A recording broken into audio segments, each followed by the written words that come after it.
tomorrow, Mitzvah Shem, 4:25.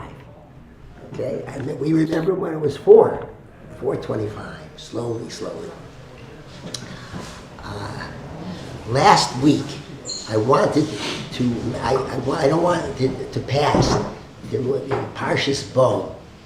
We know that Bo has the gematria of Bo is 3. If you say, what's the significance of 3? So everybody says, of course, the last 3 makos are bechoshech, makos bechoros, which of course is true. But there is something else which should not be overlooked. And in Parshas Bo were the 3 children. Usually we call 3 sons. It really could be 3 daughters as well. But 3 children. Who were the 3 children mentioned in Parshas Bo? The first is the Rasha. He says, it says, "V'chiyomru aleichem b'neichem." When your children tell you, they're not asking anything. Chiyomru, they're telling you. And the Meforshim talk about the fact that they're mocking you. Ma havoda hazos lachem. What are you doing all this? I mean, that's one approach. And then, who's next? The Mishair no Yadei Lisho. The other one that for whatever reason, he doesn't ask because he doesn't know even what to ask. How do you know? Because the Pasuk says, V'higadata. He's not even saying anything. You walk over to him, and like Rav Meir Schuster, Zecher Tzadik Livracha would say, hey, you have the time? And he'd say, yeah, look, let me tell you more about Judaism. Fine. He's the Ein Yadei Lisho. And then there's the lad. The other one is the Tam, the one who's rather simple. He asks, when your child will say to you, he'll ask, he'll say, Mazos, what is it? What is all this? He sees all the preparation, the whole table being set, before that, the Korban Pesach being prepared. What is it? And so we explained to him too. The question is, though, of course, where is the 4th child? Where's the 4th child? And I believe although I didn't see it inside, but it was attributed to me from Rav Elio Kitov, who said, where's the 4th child? He's in Parshas Eschana. Parshas Eschana? Why, that's 30 Parshas away. 30 Parshas away. In the Torah, as we know, there are 54 Parshas. 54 Parshas. Let me digress for a moment. Haman's name is mentioned in the Megillah 54 times. And one of the reasons it's 54 times is because he tried to destroy the people of the 54. Okay? Of the 54 Sedras. So he's blotted out 54 times. Okay. But now let's go back to this. So the Parshas Bo is number 15. 15. Parshas Eschanan is 45. There are 30 Parshas between Parshas Bo and Parshas Eschanan. And that's where the Chacham is. He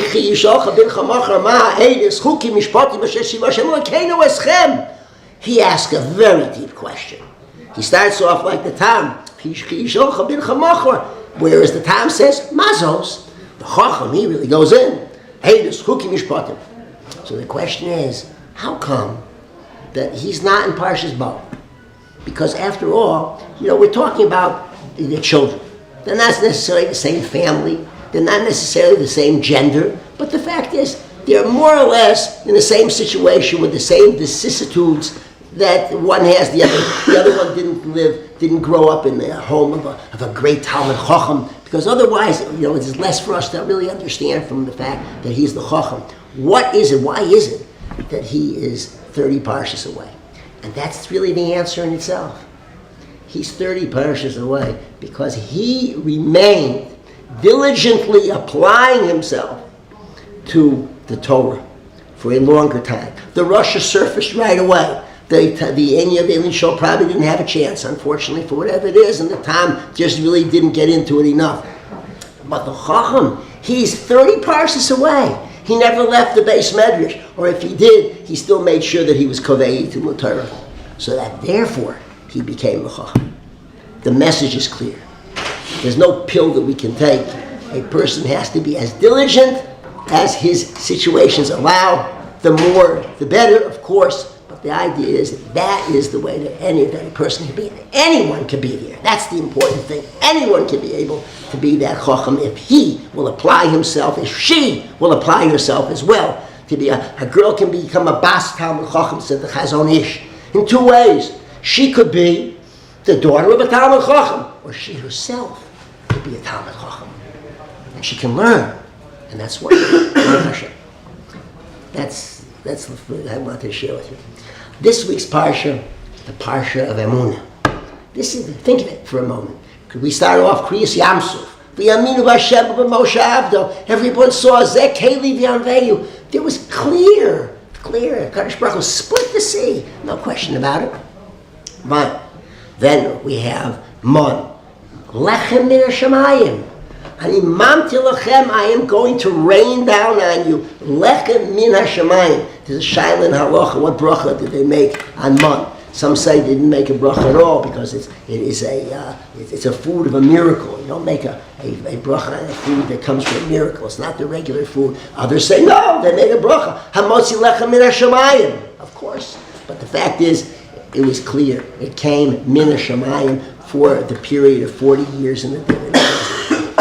And then Amalek at the end. When Moshe raised his hands, the Jewish people were victorious. As the Gemara in Rosh Hashanah says, because they looked to God. Everyone saw HaKadosh Baruch Hu was the one throughout. And this is Emunah. Emunah, I was learning with our verses this evening, the Chovas HaVavos says clearly that Emunah is everywhere.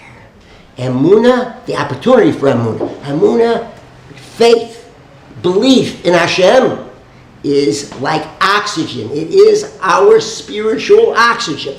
That which is more essential in the world, in the physical world, is more abundant. Gold and silver, less abundance. Bread, water, oxygen. It's there for the taking. Drink it in, as Rabbi Victor Miller would say. Okay? So the idea is, Emunah, it's all over. Wow. Everything, all right, everything attests to the Shamayim Esapim Kvod Hashem. That's everything as such. All right. So another part that I would just emphasize is Hinei Mamti Lachem Lechem Min Hashamayim. Just the Shamayim, the man, really is another term which we refer to as Parnasa. Hashem gave us the Parnasa in the desert. That was it for 40 years. And Hashem gives us Parnasa now. And just as it was evident then, and it set the stage for us to understand that our Parnasa comes min hashamayim, unequivocally, unambiguously, so too now, where it is not as unequivocal, it is not as unambiguous, because we're the ones who are going to work. We are the ones, in whatever way it is, who make, so to speak, make it happen. And we understand that's not really it. Yes, there's Bezeas Apecha Toichel Lechem that Hashem has decreed. Yes, a person must make an effort. But as one makes the effort, one has to clearly understand that success or failure of my effort is in the hands of Hashem. The result is decided by Hashem.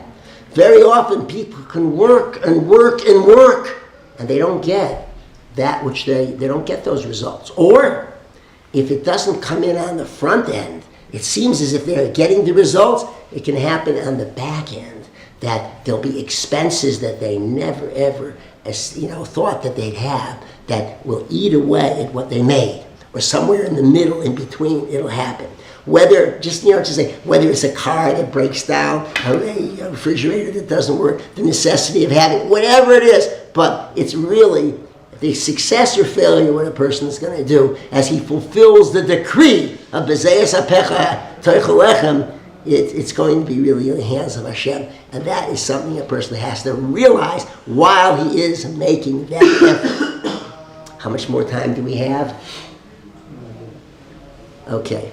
The last thing that I would say over here is Zakeli Vanveyu. We have in Az Yashir.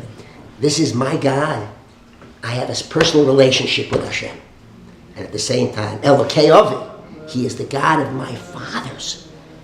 I will rejoice in him because he's the God of my fathers. Meaning, I have a personal relationship and a relationship that goes back to 3,332 years of relationship, that even things that I may not understand so well, but I know that previous generations, I rely on them. That's like we say in davening every day. Elokeinu, personal relationship, Elokei Aviseinu. And this is an ironclad relationship that we have with Hashem.